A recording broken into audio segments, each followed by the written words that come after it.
გამარჯობა, დღეს 9 აგვისტო 2025 წელი უკრაინაში რუსეთის შეჭრიდან და სრულმასშტაბიანი ომის დაწყებიდან 1263 დღე გავიდა. მე რატი ვარ მუნჯერი ჟურნალისტი, თქვენ უყურებთ პროექტს რა ხდება უკრაინაში. ტრამპი და პუტინი ალიასკაზე შეხვდებიან, სად შეიძლება ამ დროს იყოს ზელენსკი, რა შეიძლება იყოს შეთანხმების მთავარი თემა, როგორ მივედით ამ დღემდე და ასევე გელაპის კვლევები უკრაინის მოსახლეობაში. ეს იქნება თემები, რომელზეც ვისაუბრებთ დღეს და დავიწყოთ ტრამპის და პუტინის ალიასკაზე შეხვედრით. უმაღლესი პოლიტიკური თანამდებობის პირების პრეზიდენტების შეხვედრა ასე არ ხდება, რომ ისინი შეხვდნენ, აიღონ სანტიმეტრი და ფრონტზე გაზომონ ვის რამდენი მოუწევს. ეს წინამოსაზრდებელი სამუშაოებია, შესაბამისად, ან ეს სამუშაოები უკვე ჩატარებულია, ან გაუგებარია რისთვის ხვდებიან ტრამპი და პუტინი. იმიტომ რომ ერთის მხრივ ეს იქნება ძალიან ხანგრძლივი პაუზის შემდეგ მოვლენა, როდესაც რუსეთის პრეზიდენტი ამერიკის შეერთებულ შტატებში ჩადის.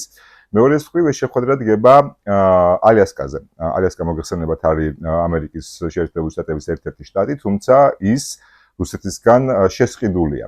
ასე რომ ეს ერთგვარი პიარ სვლად შეიძლება იყოს, როდესაც ორივე მხარე ერთგვარ უკან ნაბიჯს იტოვებს, თუ კი მოლაპარაკებები ისე არ წავიდა, როგორც თვლიან, რომ მე რაღაცნაირად ეცადონ გააправონ და რაღაცა პიარული სვლები ჩართონ ალიასკასთან დაკავშირებით ალიასკის გარშემო, თუმცა მოდი ახლა ვიმსჯელოთ იმაზე, თუ რა წინაპირობით ხვდებიან ტრამპი და პუტინი ამჯერად.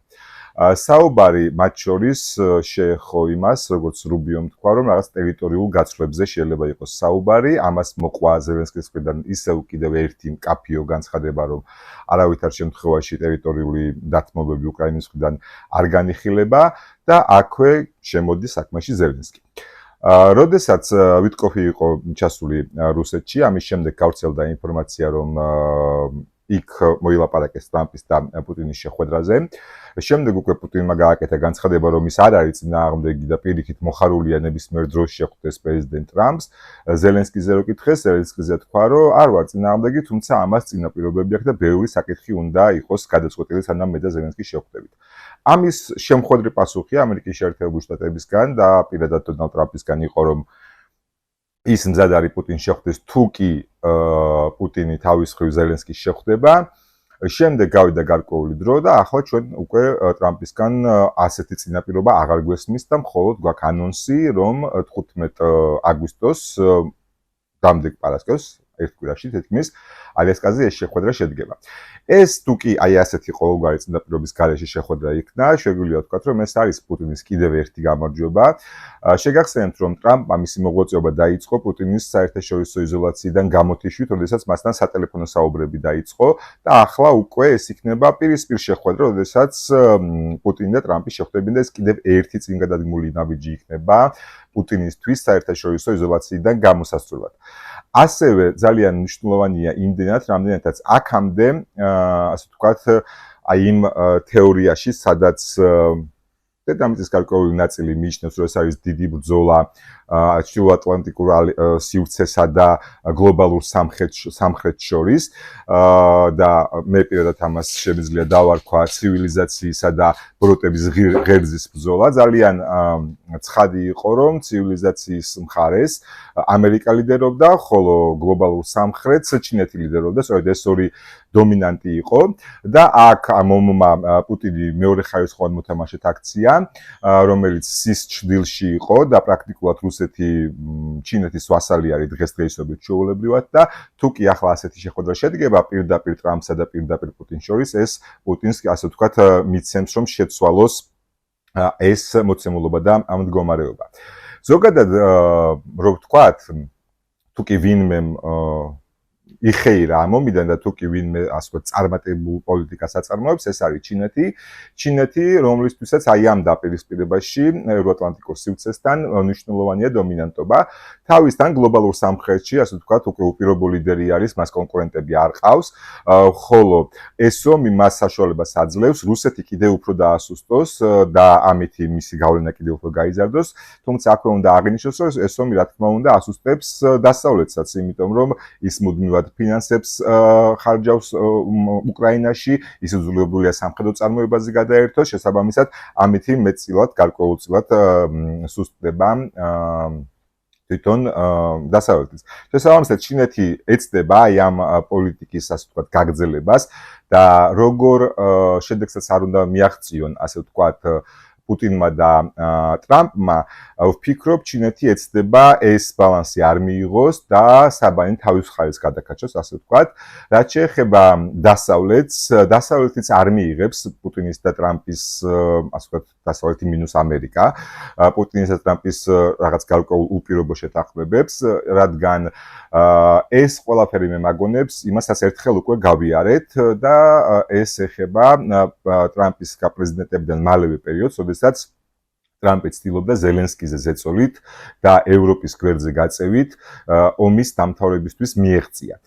თუმცა მან ამას ვერ მიაღწია, ჩვენ ნახეთ ამას და ეხლა ერთგვარი მეორე რაუნდი იქნება, თუ კი ტრამპი დათანხმდება იმას, რასაც ასე ვთქვათ, პუტინი სთავაზობს. ერთ-ერთი ვერსია, რამდენად სანდო არის ეს ცალკე საკითხია, თუმცა ერთ-ერთი ვერსია არის ის, რომ შეწყვიტოს სარაკეტო საჰაერო თავდასხმები, შეწყდეს და ასევე თუ კი ასე ვთქვათ, დონეცკის და ლუგანსკის ოლქს და აქ უკვე აღარ არის საუბარი ზაპოროჟიეზე და ხერსონზე, მხოლოდ დონეცკზე და ლუგანსკზეა, აღიარებენ რუსეთად, ის მან შეაჩეროს საომარი მოქმედებები. მოდით ახლა ორივე ვერსია განვიხილოთ. პირველი განვიხილოთ სარაკეტო ცაში მშვიდობა, ასე დავარქვათ. რატომ შეიძლება ეს პუტინს აწყობდეს და რატომ რეალურად შეიძლება ეს ჟღერდეს? პუტინმა, ასე ვთქვათ, პუტინი ორი სახის სარაკეტო თავდასხმებს აწარმოებს. ერთი არის მშვიდობიან მოსახლეობაზე, მეორე არის სამხედრო ინფრასტრუქტურაზე და ამ ხნის განმავლობაში საკმაოდ ინტენსიურად მიმდინარეობდა ეს ორივე ტიპის დაბომბვა. ახლა უკრაინამ უკვე დაიწყო, როდესაც შესაბამისი შეიარაღება აქვს, დაიწყო რუსეთის სიღრმეებში მსგავსი ტიპის იარიშები, საუბარი არის სამხედრო საწყობებზე, ასევე ნავთობგადამამუშავებელ ქარხნებზე და სხვა ტიპის სამხედრო, ასე ვთქვათ, დანიშნულების ობიექტებზე და პუტინი ხვდება, რომ თუ კი ასე გაგრძელდება, უკრაინა სულ უფრო მეტ მსგავსი ტიპის შეიარაღებას მიიღებს და ახლა შესაძლოა სწორედ მას აწყობდეს, რომ ეს სარაკეტო იარიშები შეჩერდეს, იმიტომ რომ თვითონ ერთის მხრივ საკმაოდ დიდი ზიანი მიაყენა უკრაინის მსგავსი ტიპის ინფრასტრუქტურას, ასევე მოსახლეობაზე საკმაოდ დიდი გავლენა იქონია ამ მშვიდობიან მოსახლეობის დაბომბვაზე და ამაზე ოდნავ მოგვიანებით, როდესაც გელაპის კვლევაზე ვილაპარაკებთ და ახლა მას არ სურს, რომ უკრაინამ შესაბამისი დარტყმები განახორციელოს მის ტერიტორიაზე. შესაბამისად, აი ეს ცაში მშვიდობა რუსული პერსპექტივიდან შესაძლოა ძალიანაც მისაღები იყოს. რაც შეეხება დონეცკის და ლუგანსკის ოლქის, ასე ვთქვათ, დაბრუნებას უპირობოდ, ამაზე ვიდეოს ბოლოში უკვე რუკაზე გაჩვენებთ, რა სურს მას, რა აქვს, ასე ვთქვათ, ბრძოლით დაპყრობილი და რა უნდა. ეხლა გადავიდეთ უკვე იმაზე, თუ წინსწრებად კიდევ რა უსწრებდა აი ამ, ასე ვთქვათ, შეხვედრას ალიასკაზე. ვიტკოფი იყო ჩასული და შემდეგ გავრცელდა პოლონურმა მედიამ გავრცელა, ასე ვთქვათ, წყაროზე დაყრდნობით ინფორმაცია, რა შესთავაზა ვიტკოფმა პუტინს. ასე ვთქვათ, ამ პოლონურ მედიაზე ბევრი არაფერი მსმენია და მის სანდოობას, ასე ვთქვათ, ამ ეტაპზე ნუ გაუსვამთ ხას, უბრალოდ ავიღოთ ისაც გავრცელდა და ვეცადოთ ის გავაანალიზოთ, მასაშასე ახლა ვეცდებით ციტატა წავიკითხო. მოკლედ, საუბარი არის არა მშვიდობაზე, არამედ გზავზე და ფაქტობრივ და არა იურიდიულ აღიარებაზე რუსეთის უფლებებზე, იმ ტერიტორიებზე, რომლებზეც ახლა არის საუბარი ამ შემთხვევაში უკვე ლუგანსკზე, დონეცკზე, ზაპოროჟიეზე, ხერსონზე და ცოტა სუმზეა. და აი ამ პირობებში 49 წლიდან 99 წლამდე ვადით სიტუაციის გაყინვაზე. ანუ ცეცხლის შეწყვეტა აი ამ პერიოდით. აქვე სამომავლო პერსპექტივაში საუბარია იმაზე, რომ უმრავლესობა ანტირუსული სანქციების მოიხსნება, თუმცა არ არის საუბარი ნატოს არ გაფართოების გარანტიებზე. ანუ ეს, ასე ვთქვათ, შეთანხმება თავისი შინაარსით და თავისი, ასე ვთქვათ, ხასიათით ძალიან გავს იმას, რაც შეიძლება ტრამპს შეეთავაზებინა პუტინისთვის.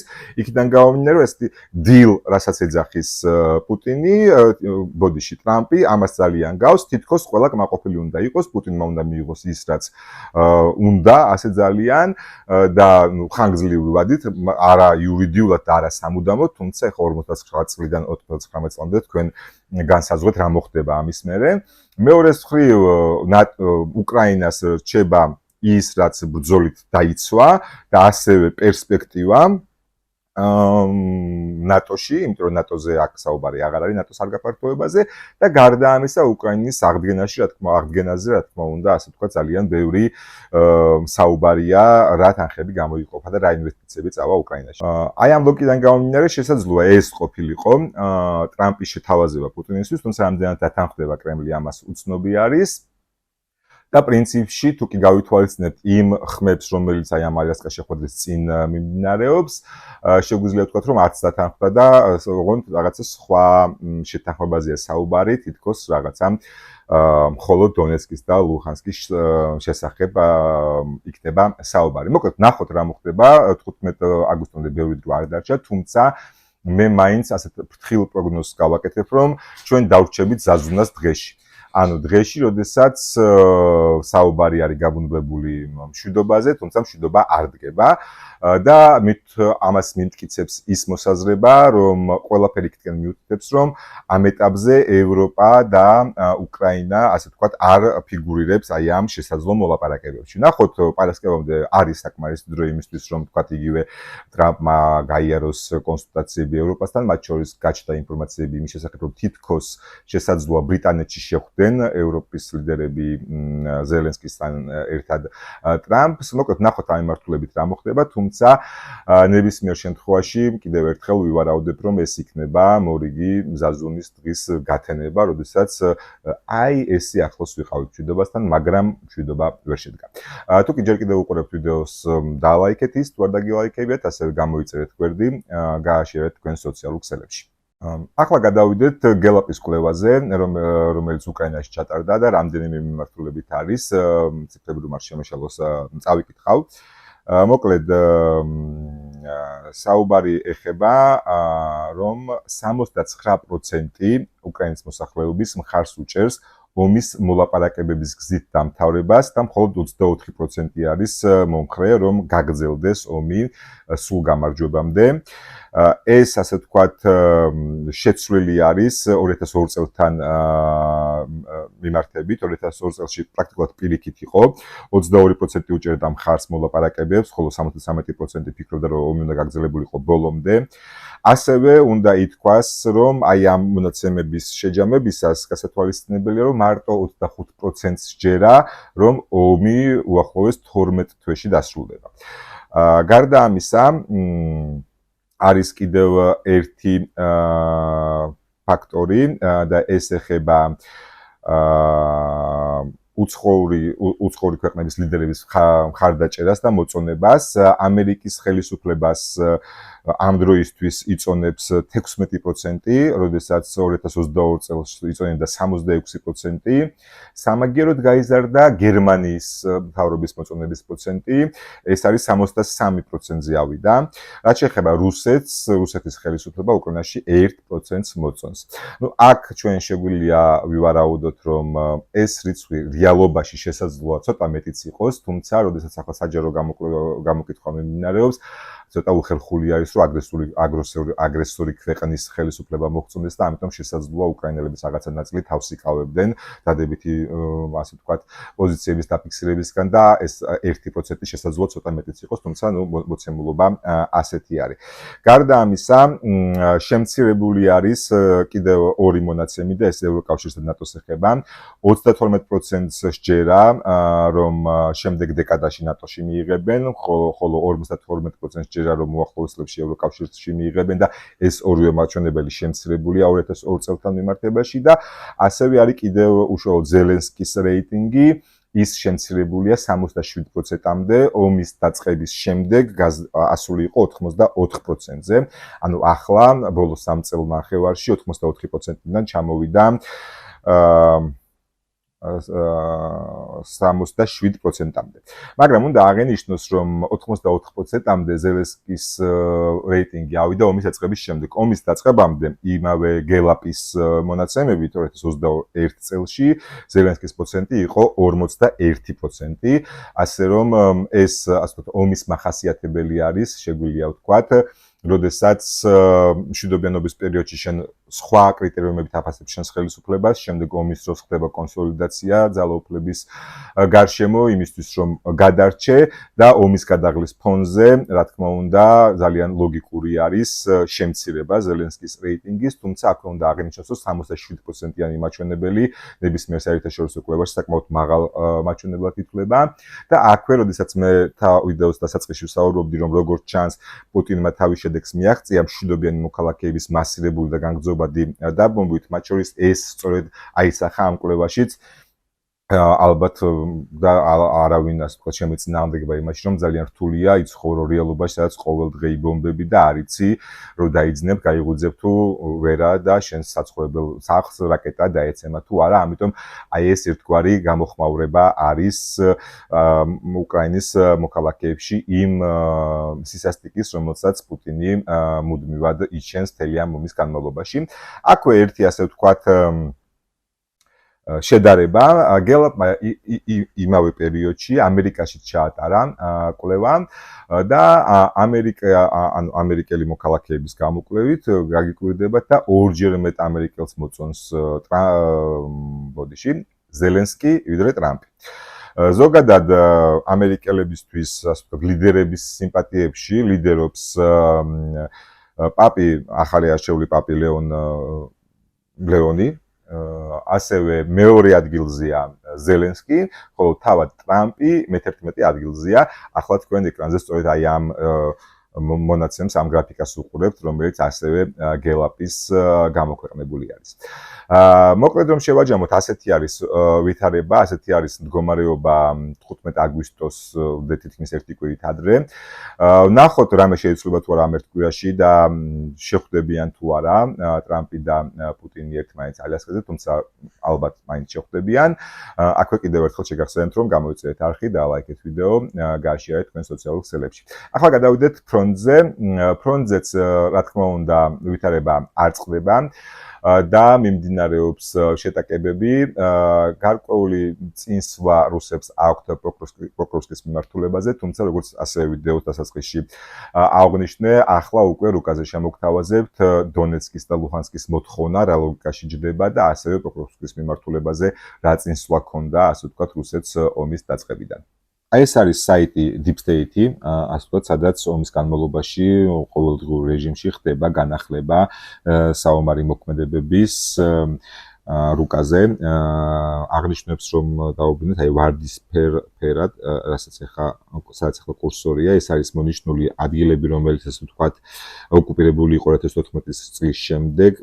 ღია ყავისფერი, ეს არის ტერიტორიები, რომელიც 2022 წლის შემდეგ აიღო რუსეთმა, ხოლო მწვანედ მონიშნული ტერიტორიები, ეს არის ტერიტორიები, რომელზეც რუსები 2022 წლის შემდეგ იყვნენ შემოსულები და მოუწიათ დეოკუპაცია, გასვლა ქვეყნიდან. ეხლა უფრო ჩავიდეთ ახლოს და ვნახოთ რაზე არის საუბარი, როდესაც საუბრობთ დონეცკის და ლუჰანსკის ოლქის დათმობაზე, ანუ ეგრეთ წოდებული დონბასი, აი ამ ორი ოლქის ერთობას დონბას ეძახიან. მოკლედ აი აქედან იწყება და აი ესე გადის. ეს არის დონეცკისა და ლუჰანსკის ასე ვთქვათ ადმინისტრაციული საზღვარი. როგორც ახლა კურსორმა გაიარა. აქედან უფრო თვალსაჩინო რო იყოს ლუჰანსკი, რომელიც პრაქტიკულად ოკუპირებული აქვს რუსეთს, აი ასე გამოიყურება, აი ამ კურსორს გავყვეთ. აი ეს არის ლუჰანსკი. აი ესე, როგორც ხედავთ, პრაქტიკულად სრულად აქვს ოკუპირებული, აი ეს ნაწილი 2022 წლამდე, ეს 2022-ის შემდეგ.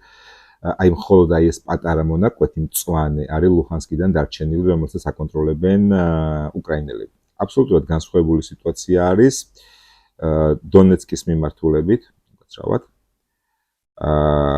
რას წარმოადგენს დონეცკის ოლქი? დავიწყოთ აქედან.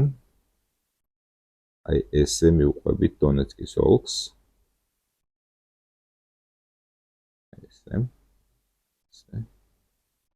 აი როგორც კურსორი მიდის, აი ეს არის დონეცკის ოლქი.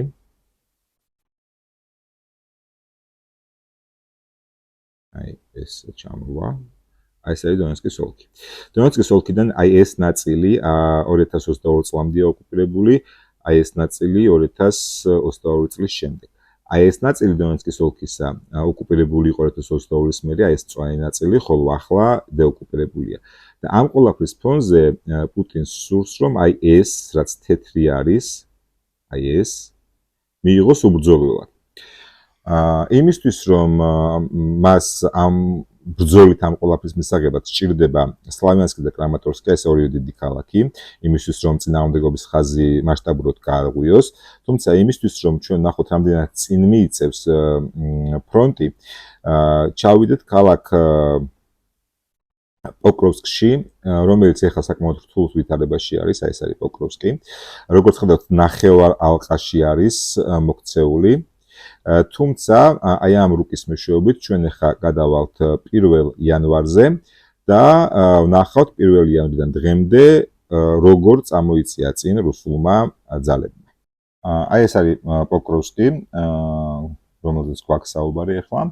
აი ეს არის თარიღი 1 იანვარი 2025 წელი და მოდი ახლა გადავყვეთ კალენდარს და მოვიდეთ დღევანდელ დღემდე და დააკვირდით აი ამ პოკროვსკის ამ 8 თვეში რა სიტუაცია მივიღეთ. მაშასე. როგორც ხედავთ, ერთი თვე უკვე გავიდა. ფებრვარი, მარტის მონაცემებზე ვართ უკვე. აპრილი. ხედავთ, რომ ძალიან ნელა, თუმცა მიზანმიმართულად რუსები მიიწევენ პოკროვსკის ასაღებად და ალყაში მოსაქცევად. უკვე მაისის თვე არის ეს. ივნისი. და პოკროვსკის გარშემო, ასე ვთქვათ, ალყა იზრდება. ივლისი.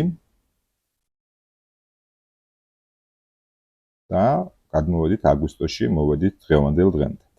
ანუ აი ამ ქალაქის ასაღებად 8 თვეში ახლა თქვენ ცოცხალ რუკაზე ნახეთ რა მდგომარეობა იყო.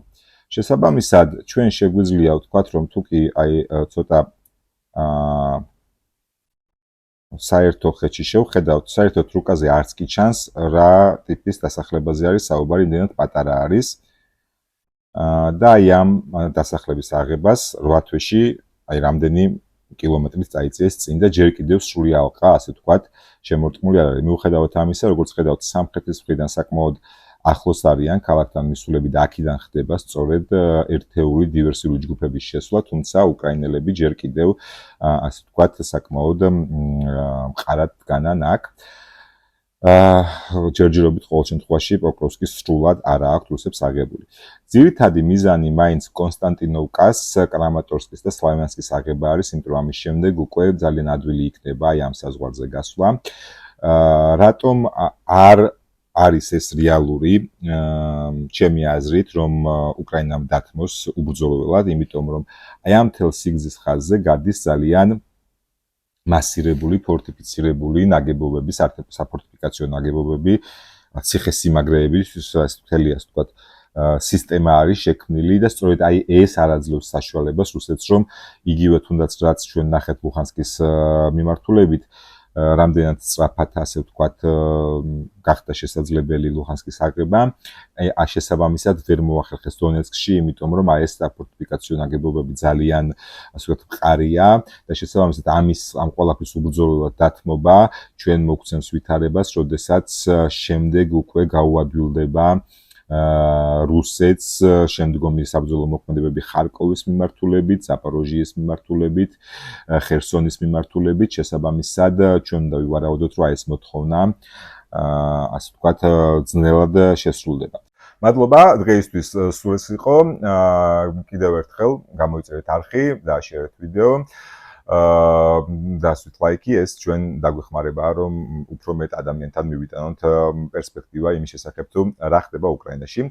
მადლობა, ნახვამდის მომავალ შეხვედრამდე.